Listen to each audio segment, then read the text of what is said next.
authenticity travels better through people and brands. And so I've seen this done really well on LinkedIn specifically with thought leadership, which is something we do at my company, where you're expressing humanity through a brand, and you're not forcing it into a polished brand voice. You're using humans. So I've seen Slack does this really well. I think he just left Slack, Jacob Gross, but he is was like the community manager there, and he had the best posts. They were just kind of like silly, all lowercase, kind of edgy, whatever. And it wasn't coming from Slack itself, but it was coming from a human who had a ton of followers and clearly represented Slack, and so they were able to kind of get this emotional accuracy out through his voice versus the brand. Welcome, everybody, back to the Full Battery Media Podcast. I'm your host, Sean Trace, and I have a really interesting guest with me today. Would you like to tell people who you are and a little bit about what you do? Sure. Yes. Thank you for having me on today. I'm Jess. I'm a social media marketing manager. Most of my career has been in tech, building employee communications and culture. And more recently, I've shifted into social strategy and thought leadership. So basically, I've focused on helping organizations explain themselves to the people inside of them and more increasingly to the world outside them too. And I'm also currently doing a master's in media culture and society at the University of Glasgow, because I've become really interested in why certain stories resonate, how platforms and different technologies shape meaning in the world around us. That sounds like an awesome master's. Actually, I'm going to, after this, I want to know more about that, because that sounds amazing. But it's interesting because one of the things that I've found, and I've been in content for a long time. I got into it really early on, and I've loved it. But one of the things that I found is like, what I try to teach people about this stuff, I try to bring them back to education, because you're educating people, you're telling these stories, and it's like, today I just finished a meeting with a new client, and we were talking about the videos he wants to make, and I was telling him, well, the most important thing is you need to know who your customers are, who you're selling to, and figuring out what stories you want to be telling them and what problems they have. It's like, if you can figure out their problems, their pain points, and then figure out the stories that are going to compel them. I said, we live in an age where a lot of people are spamming people with AI. And yeah, you know what? AI is a great tool, but it's like, they're just like pumping out these things. And it's like, and I told them, it's like, don't be that guy. Be the person that's telling people a story that they can relate to, and that story helps you get to something. Now, talk to me a little bit about your philosophy behind all this. Sure. Yeah, I think you hit the nail on the head. You kind of teased this a little bit in what you just said, is that telling stories is more about the audience than the person telling it. So, obviously you are the storyteller, so you have something to tell and you have a reflection to share or something. But in terms of, at least with marketing and content creation, if it doesn't resonate with the audience, then it's not really going to go very far. So there's definitely a bit of a difference there. Yeah, I love that, because it's like, I've met people and I've been on teams. I worked on a big movie once in Hollywood. And I remember being in the movie. I started my career in Hollywood, and I got to do some behind the scenes. Like, I got to do some extra work. I got to work crews. And what I realized, there were movies I was on, I was like, Dad, this is going to be the best movie ever. And it was not. It was a horrible movie. It came out and you're like, it flopped. And it was not just that it flopped, it was not good. And you're like, wow, I did not see that coming. And it's interesting because, people get attached to it, they get into it, but then they often will forget that there has to be a deeper meaning to it. It has to be something deeper to it, and like a lot of storytellers and a lot of creators don't necessarily think of themselves as storytellers. They're just posting, like they're putting it out there, and they're just like, I got to get my content up. But the reality is that if they actually think about it, or what do you think they're actually doing? Even if they don't have a language for it yet, are they storytelling, or what are they doing? Yeah, that question is really it really gets at why I wanted to study media culture and society in the first place. Is you can't separate the content from the context that it's created in. So, even the most casual posts, like get ready with me while I XYZ, are shaped by the moment that we're living in. So if you think Yeah. about, I was an art history minor. So I, studied all different kinds of art throughout history. And you notice this pattern that people didn't say, I'm a storyteller throughout history in a lot of instances. Cavemen weren't thinking about the narrative arc when they were, Okay. carving seams into stone walls. They were expressing their subjective reality, and they were literally carving it into existence. So people were just throughout history recording the world using the tools they had. And the tool right now just happens to be a phone. So when younger audiences, when anyone, but Gen Z specifically, they're posting things, what they're actually doing is documenting their daily life and workshopping their identity, signaling what values are important to them, and just really narrating how it feels to exist right now, just through fragments instead of that kind of historical or that kind of traditional 5 Ws kind of format. I love that. It's like, um, we've entered to this very fast place where things are moving quicker than ever, and content, like keeping up with trends is wild. There are so many trends that I got a call from some of the people at Mr. Beast team, because I'm in Southeast Asia, I'm in Vietnam, and they're like, there's this whole trend happening around one of the guys on Mr. Beast in Vietnam. They're like, we don't know what it is. You're in Vietnam. Can you figure out and have your team go and see what it is that this trend is all about? And I was like, so I went and looked online, and I had my team, and we started doing research. And it literally was like a nonsense trend, but like it was, as soon as it came up, it was gone.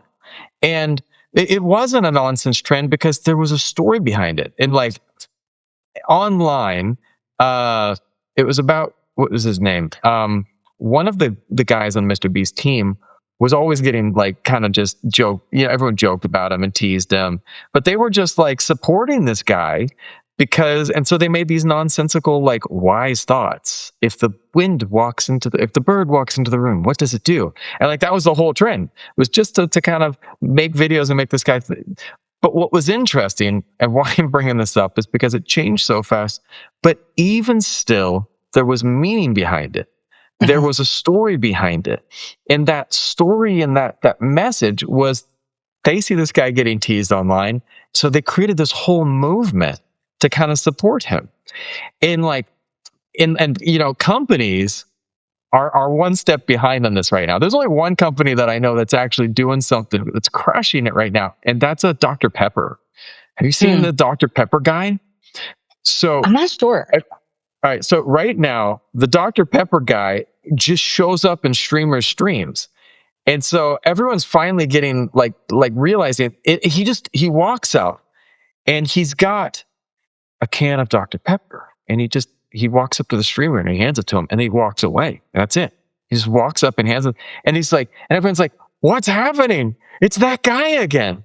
And everyone's finally online, people are starting to go, you know what? Maybe this is probably one of the most genius marketing campaigns that's been around in a while. They're just super simple, super low key. They're just paying this guy to show up at people's streams and hand them a Dr. Pepper and then walk away.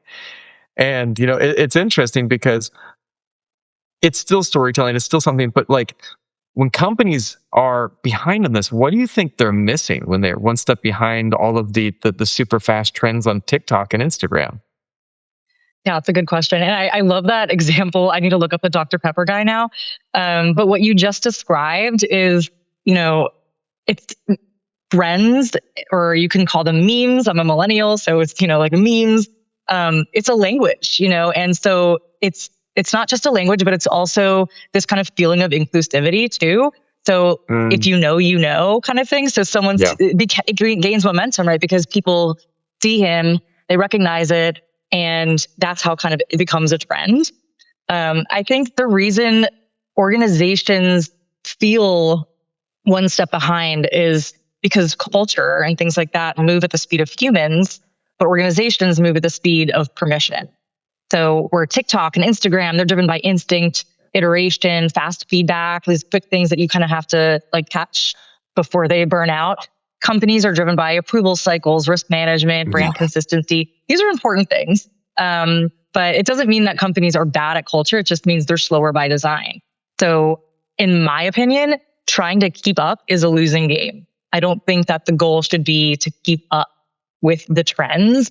I think that you should always have one ear to the ground and understand what's happening and understand that language, especially if that's the language of your audience or your consumer, or your client or customer.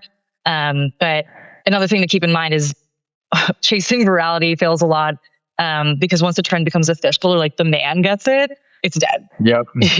So Right. I think So true. I think the skill isn't speed; it's more judgment of knowing which trends are appropriate to your brand, for you to kind of latch onto, which belong to certain communities, which ones should be left alone, and that kind of cultural fluency is a full-time job. So you can buy tools and pay systems and things to help monitor the trends, but you need a person or people or a team to interpret the meaning, and live in the feed, and instead of just react, you understand it.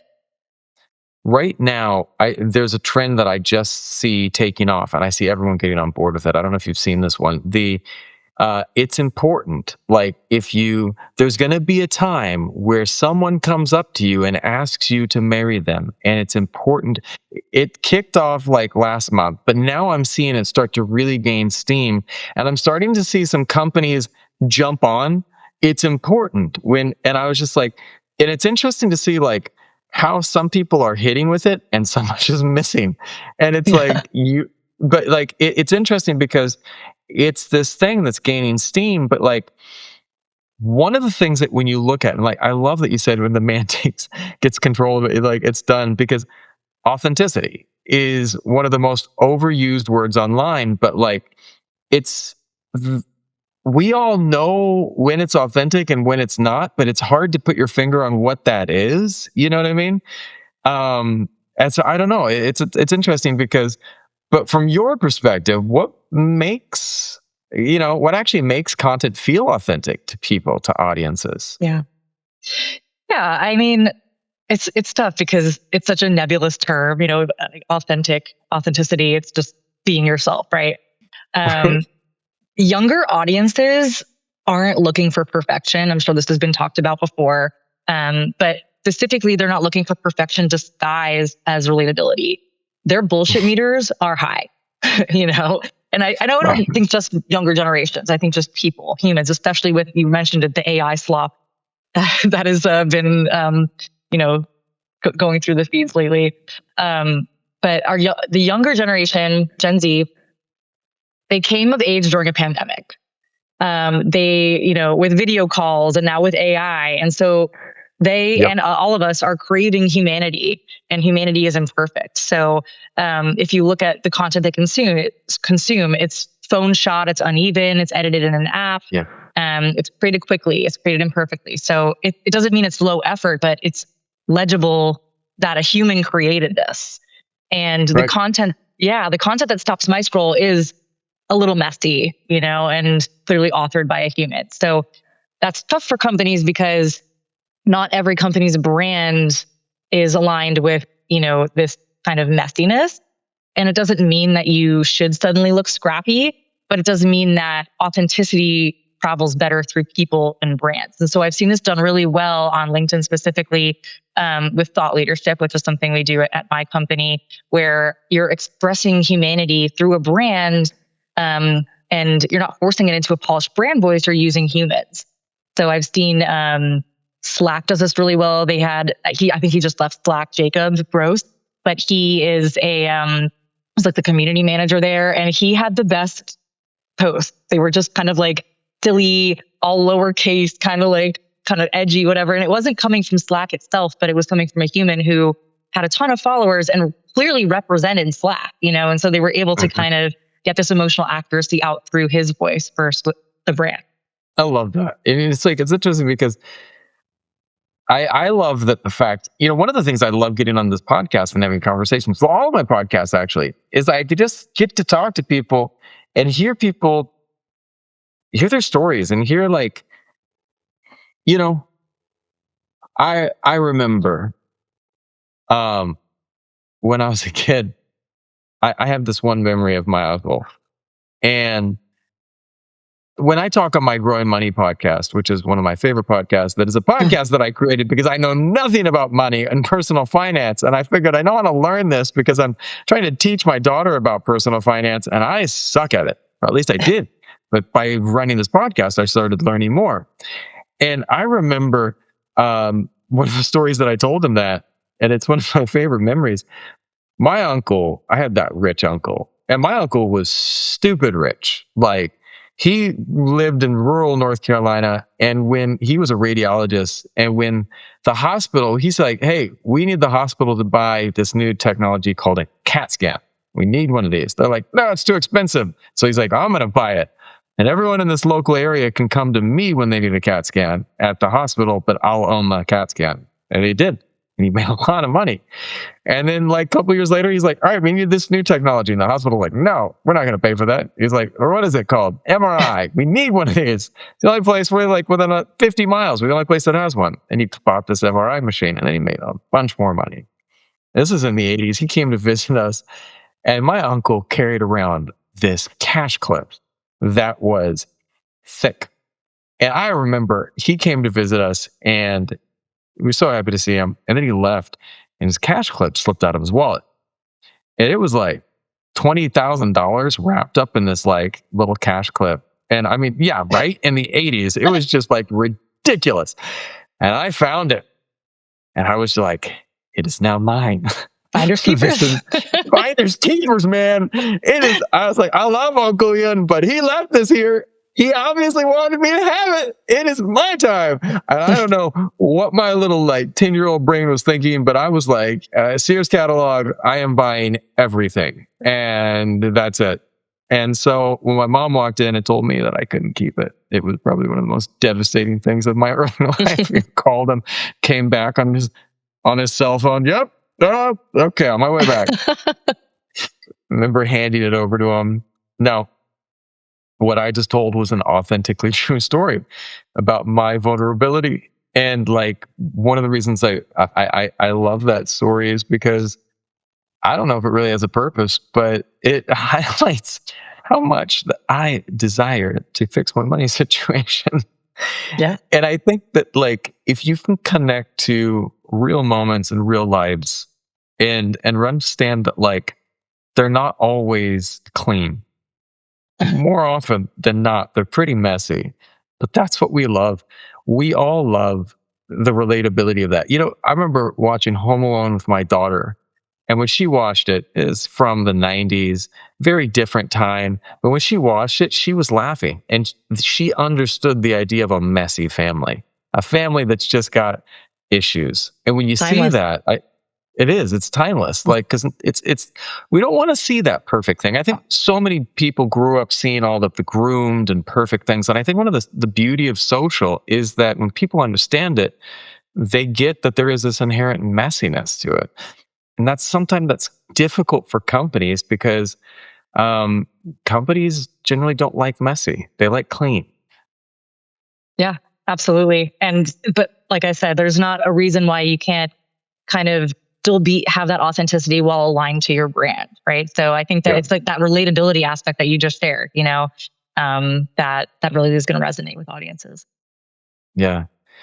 One of the interesting things too is like it can be both good and bad too. I mean, we've seen last year, as illustrated in a Coldplay concert, the challenges of authenticity and content, and like definitely what not to do. But I mean, it's interesting too because like you see, I mean, what happened in that Coldplay concert last year was the change of an entire company's direction, fortune, people, just in 1 minute, like boom. And that wasn't planned.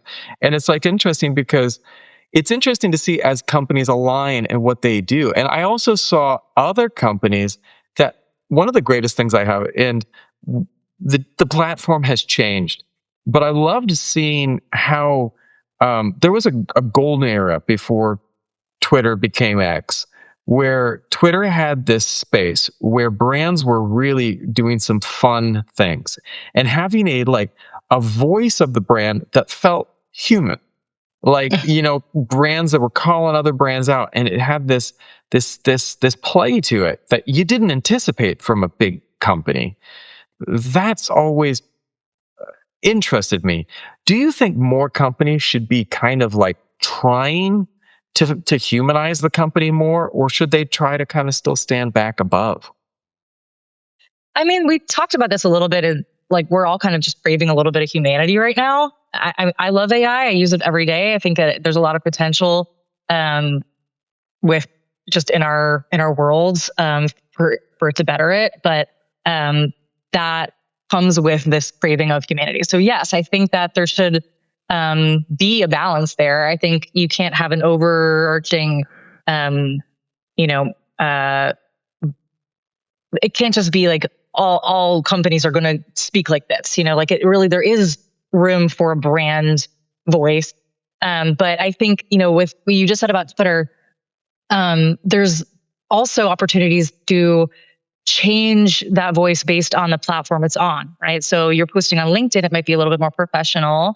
But if you're posting on something like, one thing I've seen is on Threads and on Instagram, which is kind of Meta's answer to Twitter, or X, a little bit more casual, right? So I think that there's ways to kind of segment this brand voice to be more relatable in different ways without losing, credibility. I love that. And that's one of the things too, like adapting to the different platform. I had a client and he was like, well, my target demographic is 55-year-old people. And I was like, well, you might want to look at this platform versus this one. That doesn't mean that there's not people on this one, but there's a different tone to it. And there's a different style for each one. And it's interesting to see how people express themselves differently in different places. But, Yeah. there's something for everyone.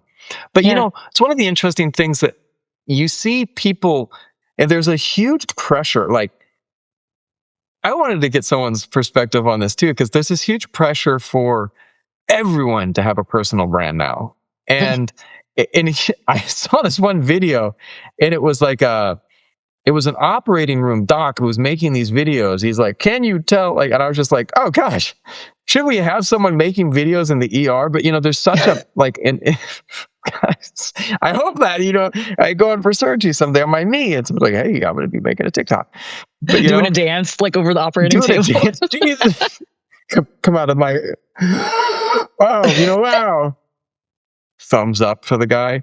But there's a lot of pressure for people to build a personal brand, to kind of leverage that. But what's the difference between just telling your story and turning yourself into content? Because it feels like there's a fine line, between the two. Yeah, absolutely. The way I see it, telling your story is more about meaning and ownership, and turning yourself into content is about optimization. So when you tell your story, you get to decide what it's for, what it reveals about you or your experience, and what stays private. When it becomes content, the algorithm starts making those decisions for you. And I'm not saying there's anything wrong with creating content, but I think that things can kind of become unhealthy when there's this kind of obsession. And also when you have this pressure to share before you even fully processed the experience. Everything in your life feels postable. You're narrating your life as it happens, instead of after it's integrated. And also when your sense of self-worth becomes tied to this engagement. And so, I catch myself doing this even on my personal Instagram. I'll get into this habit of like posting a bunch, especially on a vacation or something. And sometimes I'll stop. I'm like posting like a coffee, which is nothing wrong with that. But it's like, I've just posted a bunch and I ask, can this just be for me? I don't think that posting is bad. I think just when it becomes compulsive or tied to validation, that it needs to be checked. And the one thing that you can kind of think of it as is if the platform disappears tomorrow and your story disappears with it, that wasn't storytelling. That was creating content for the sake of the algorithm, for the sake of kind of building up your brand.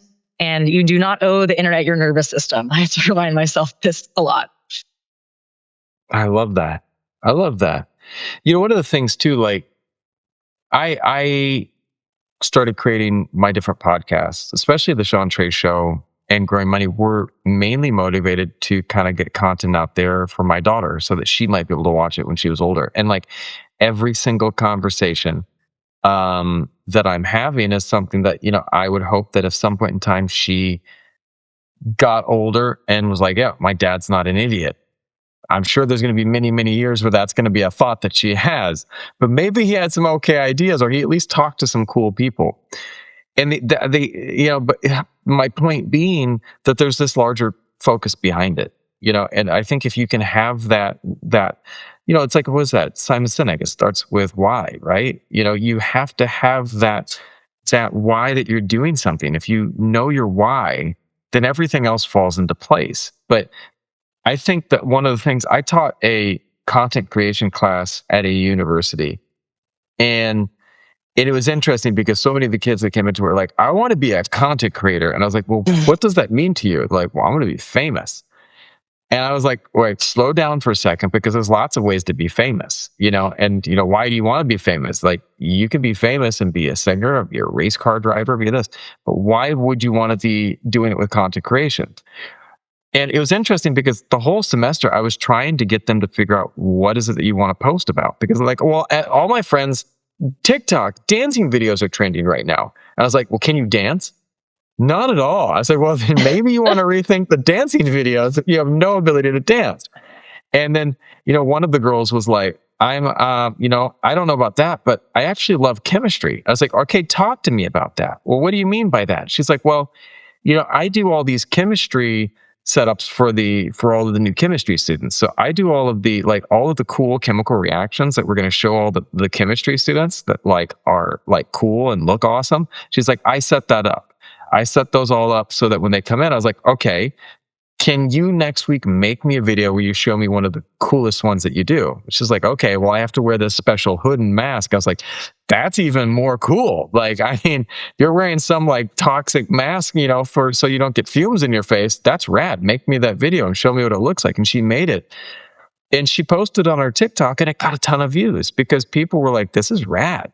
It wasn't about chasing the content. She was like, genuinely loved chemistry, genuinely thought it was awesome, and genuinely wanted to show people how these everyday substances had these giant reactions when you mixed them.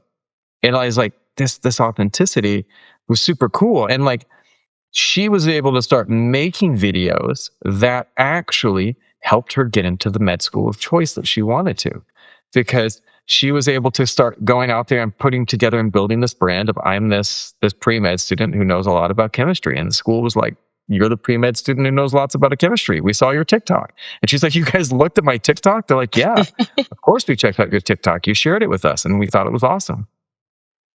I love that. And that is such a good example of authenticity, because when you're excited about something, you don't even have to be knowledgeable. Like you started your podcast because you wanted to learn, and you had a genuine why, and you wanted to learn about it. I think I was just listening to another podcast. I'm pretty sure it was TED Radio Hour, and it's they have a several part series about content creation that I started listening to, and awesome. they talked about how it's funny that you say this person wanted to become a content creator, and I bet that there's courses now, even college level courses that are teaching that, because that's kind of the future or the present. But most of the big content creators now, or just throughout, the advent of the internet till now, we're going into this thinking, I'm going to be a content creator. And this goes back to even just the first question you asked me.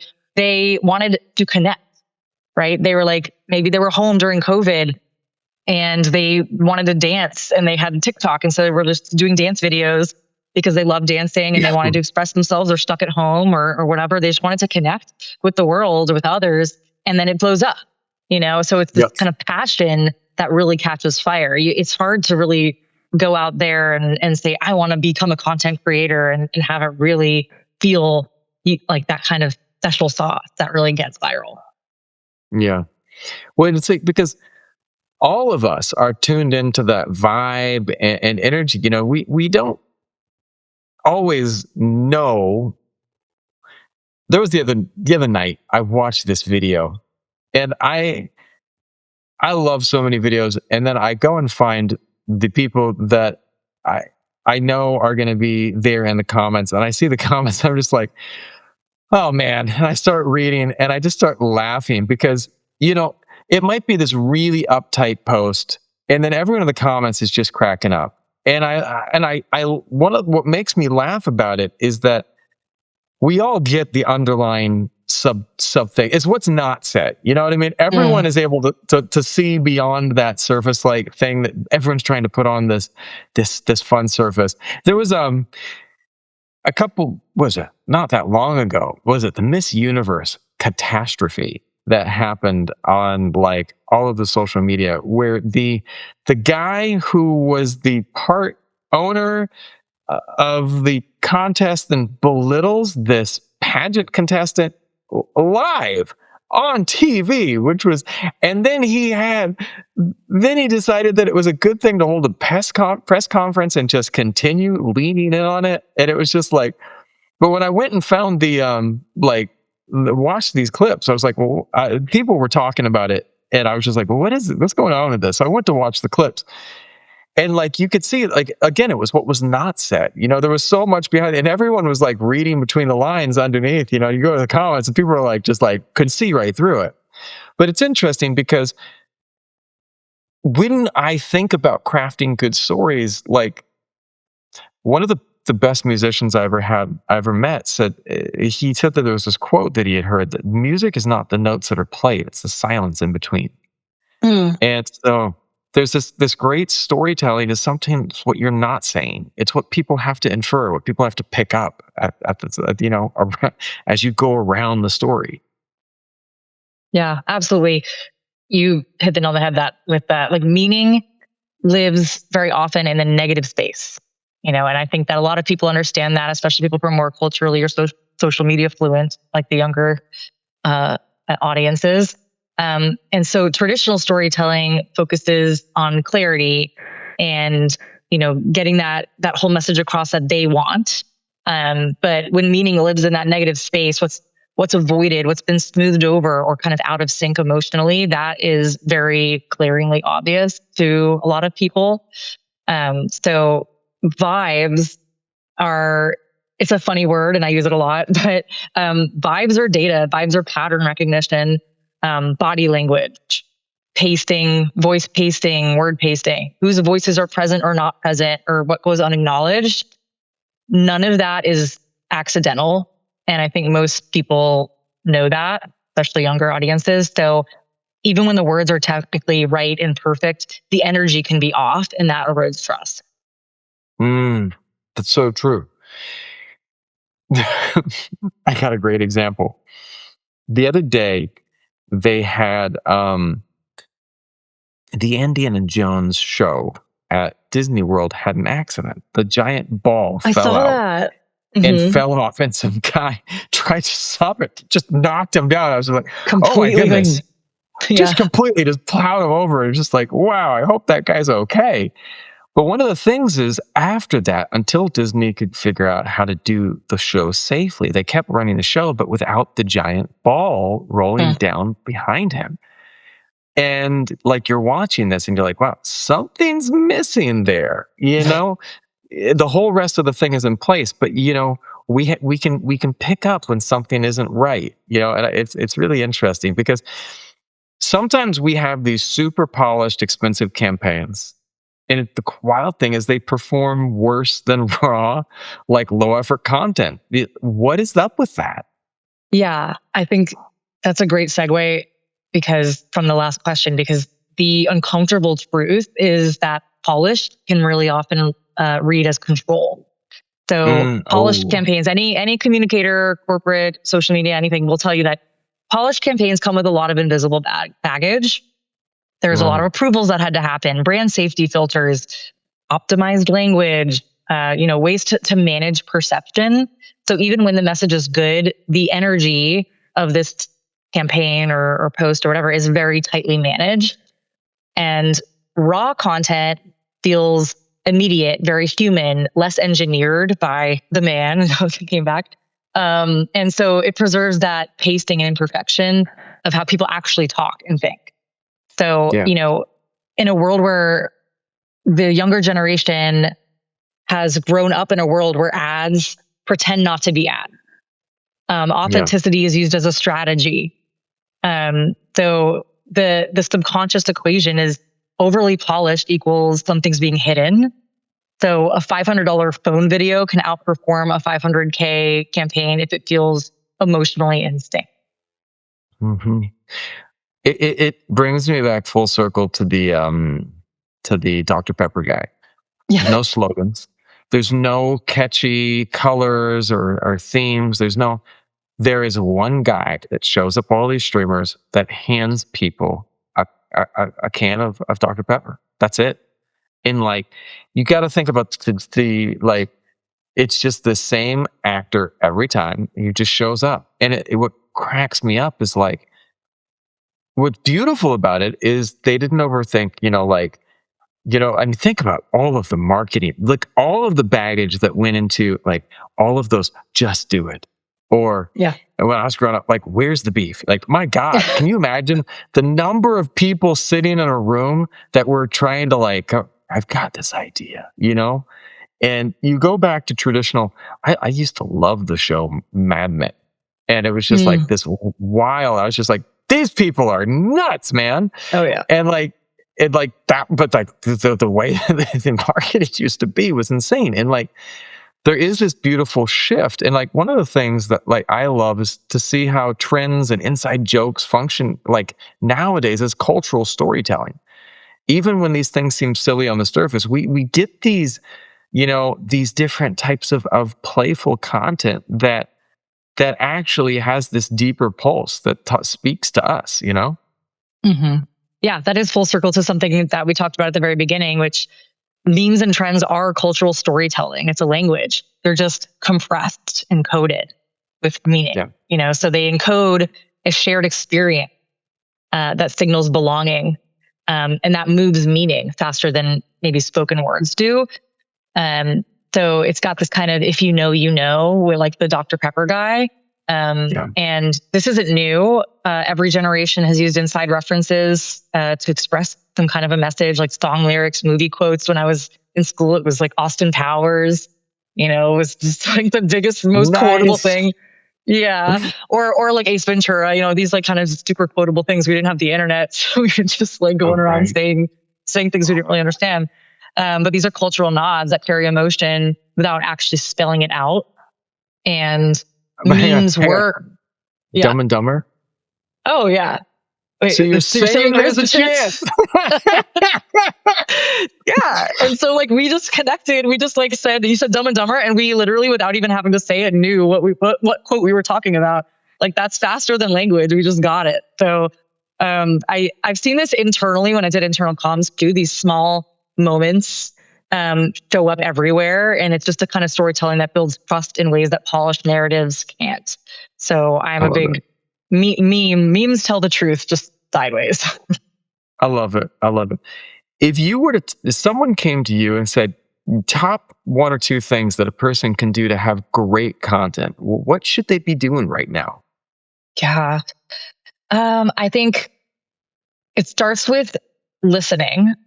So, you have to be able to articulate ideas clearly, but you have to also be able to ask good questions, read the room or a comment section, and just like be able to have that curiosity.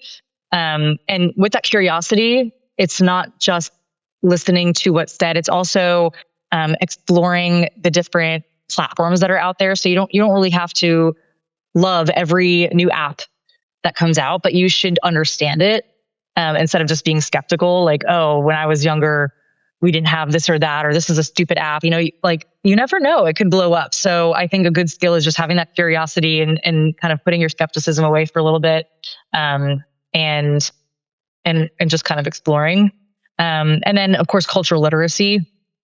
So staying aware of what people care about. I get, and that can even just be like reading the news. And if you don't have time to read the news, even just getting, however that works for you. I mean, I get newsletters every day. Sometimes I skim them. Sometimes I actually read them a little bit deeper, but I mean, there's more reasons to read the news than cultural literacy, but it helps you understand, what's happening, what might be a taboo thing to touch on if you're working in communications. how things are changing, what narratives are shifting. So there's ways to do that without doom scrolling. Yeah, I love that. For someone early in their career who wants to work in media, culture, or storytelling, what skills actually matter more than job titles or degrees right now in your mind? Yeah, I think what the ones I just mentioned is just like listening, curiosity. I think a skill that doesn't necessarily show up on a resume would be comfort with ambiguity. Um, Oh, yeah, so media and culture, I mean, life, but media and culture specifically are unstable by nature. The yeah. people who thrive in that world don't wait for perfect clarity. They're comfortable saying, I don't know yet, but I'm paying attention, or asking the questions, going back to curiosity. No one fully knows what's happening. I keep on seeing articles now of the biggest names in AI, the people who like built this technology still kind of I don't know. understand exactly how all this works. People don't understand how the algorithm even really fully works. Like I'm sure there are people out there who are watching this like, I understand, but I honestly think it's always changing. So Yeah, no one really fully knows what's happening, and the skill is staying awake to the moment. I love that. I think too, like one of the things that I think people have to remember is like life isn't stable. Like there's nothing, but if you can learn to control what you can and let go of the rest and then just rechart your course. I think about the old mariners of old crossing the ocean. They would go in a general direction and then every night they would take a reading and go, oh, we drifted, well, let's reorient. There's never really smooth sailing, but you can figure out the tools, learn what's going on. I was talking to someone today and they were like stressing out about all these different things, especially AI. And I said, you know what?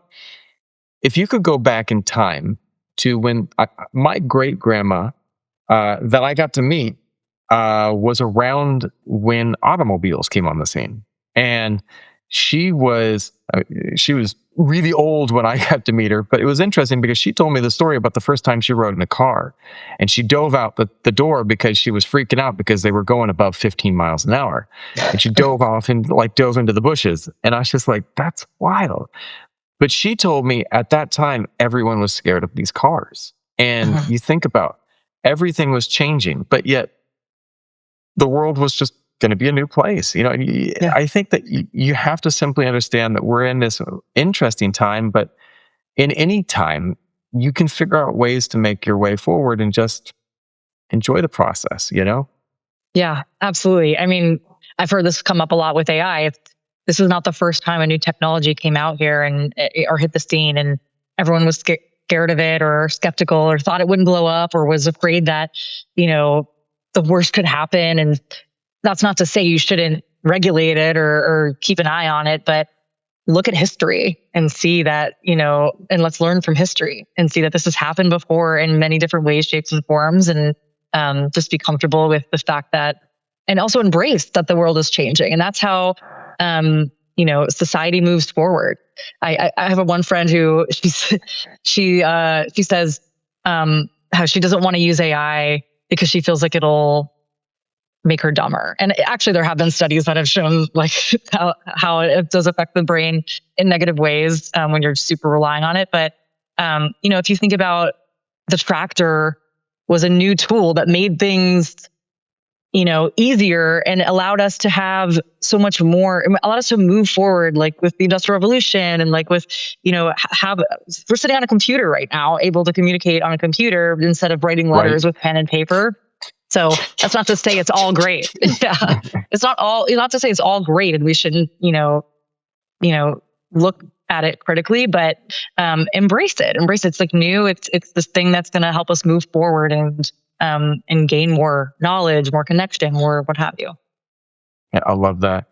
And it's just one step at a time. We might not have all the answers today, but if we can kind of keep putting one foot in front of the other, we might get there. you know. Yeah, absolutely. Well, where can people look up more information about you and find out more about who you are and what you do? So yeah, well, I would love anyone to add me on LinkedIn. My name is Jess Warshaver, so you can add me. I post a lot about the things that I learned in my degree that I'm getting right now, and just my hot takes or, thoughts about things that I see with AI and communications, social media, employee communications and culture as well, because I spent so long in that space. So yeah, feel free to find me on LinkedIn.